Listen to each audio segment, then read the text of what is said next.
Assalamualaikum warahmatullahi wabarakatuh.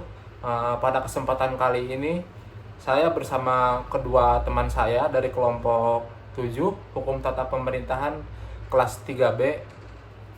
Di sini kami akan mencoba untuk mengulas lebih jauh, tapi hanya secara singkat, mengenai objek hukum tata pemerintahan. Subjeknya pun akan kita bahas pada video kali ini. Serta tak lupa untuk kita membahas sumber hukum daripada hukum tata pemerintahan itu sendiri. Nah, pada kesempatan kali ini saya Aksa Medina. Di sini saya akan lebih berfokus kepada objek kajian daripada hukum tata pemerintahan itu sendiri.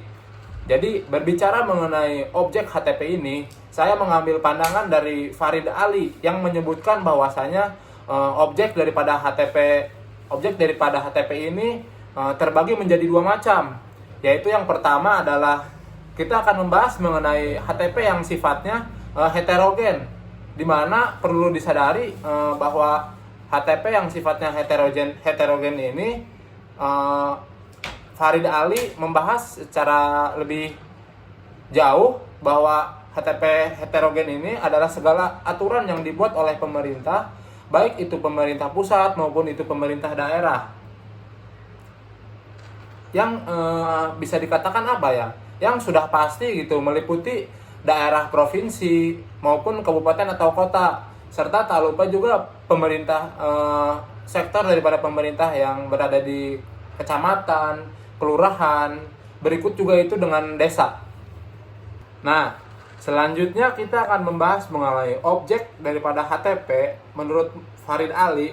Yang satunya lagi, ketika kita tadi membahas mengenai HTP heterogen, kali ini kita akan membahas mengenai HTP yang sifatnya otonom, di mana Farid Ali sendiri menyebutkan bahwasanya HTP otonom ini adalah semua aturan yang berpegang teguh pada hukum telah dibuat oleh pejabat pemerintah negara yang tentunya memiliki wewenang untuk melakukan hal itu. HTP otonom ini sifatnya istimewa. Mengapa demikian? Karena terdapat aturan yang sifatnya sepihak, tapi ada juga peraturan yang terdapat pada HTP otonom ini yang sifatnya dua pihak. Dengan demikian, mungkin dapat kita simpulkan bersama bahwasanya HTP otonom ini adalah hukum yang telah dibuat oleh pemerintah dalam rangka pelaksanaan atau praktek tugas seperti peraturan presiden, peraturan menteri, peraturan gubernur, atau bahkan peraturan bupati sekalipun. Contohnya sendiri adalah Undang-Undang Nomor 23 Tahun 2014 yang berbicara mengenai peraturan menteri, dan juga ada Undang-Undang Nomor 6 Tahun 2014 tentang desa. Mungkin itu saja yang bisa saya sampaikan. Selebihnya mengenai subjek dan juga sumber dari hukum tata pemerintahan akan dijelaskan oleh rekan dari kelompok saya. Terima kasih. Langsung saja untuk pembahasan yang kedua, yaitu mengenai subjek dalam hukum tata pemerintahan di Indonesia, yang dimana subjek merupakan pelaku atau orang yang melakukan satu tindakan. Kemudian di sini dalam HTP terdapat badan hukum publik serta jabatan publik, yang dimana dalam badan hukum publik ini meliputi negara. Negara merupakan kesatuan wilayah yang berisikan sekumpulan warga negara, dan negara memiliki hak serta wewenang untuk melindungi, mengatur, serta mengurusi masyarakat. Kemudian terdapat jabatan publik, yang dimana merupakan kesatuan organisasi aparatur pemerintah yang memiliki beberapa bidang urusan, kemudian saling berhubungan baik secara paralel ataupun vertikal, dan dapat melayani urusan masyarakatnya secara sendiri. Kemudian terdapat dinas publik yang merupakan sebagian kelompok organisasi yang memiliki tugas fungsional serta sifatnya homogen. Selanjutnya terdapat BUMN atau BUMD yang dimana kedudukannya sama seperti badan hukum sebelumnya, namun yang dibedakan ialah memiliki tugas yang sifatnya profit oriented dan tetap saja melaksanakan kepentingan umum. Kemudian di sini terdapat daerah swapraja dan swatatra, yang dimana terbentuknya suatu daerah karena mendapatkan hak dari swapraja, maka disebut daerah swapraja. Nah, untuk otonomi disebut daerah swatatra. Maka daerah-daerah tersebut memiliki hak untuk mengurusi urusan rumah tangganya secara mandiri dan memiliki kewajiban untuk menjalankan kepentingan umum.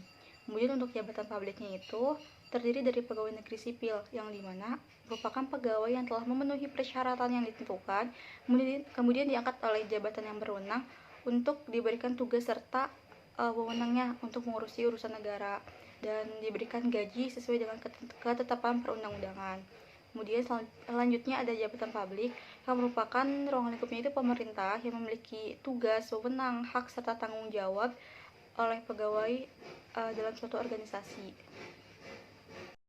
Hukum tata pemerintahan atau HTP merupakan sumber-sumber hukum dalam pengertian isi dan bentuk aturan hukum tersebut masih berlaku dan ditaati secara umum.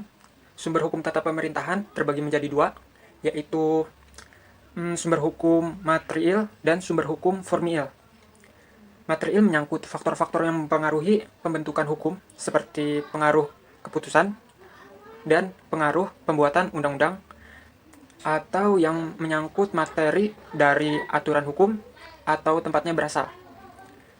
Sumber material ada 3, yaitu sumber hukum historis, sosiologis, dan filosofis. Sumber hukum historis menyangkut hukum masa lampau, hukumnya lebih penting daripada surat dan dokumen dan serta yang lain-lainnya.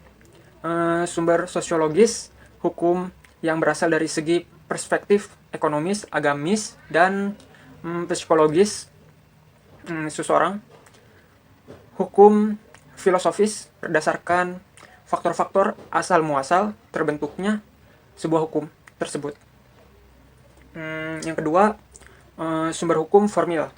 Sumber hukum ini yaitu sumber hukum yang telah terbentuk, yang sudah ada, yang harus ditaati oleh selayak umum. Ada beberapa sumber formil, diantaranya undang-undang dari Undang-Undang 1945 sampai peraturan daerah kabupaten atau kota. Yang kedua, kebiasaan atau praktek tata usaha negara. Keputusannya itu disebut Basiking atau UU Peradilan Tata Usaha Negara.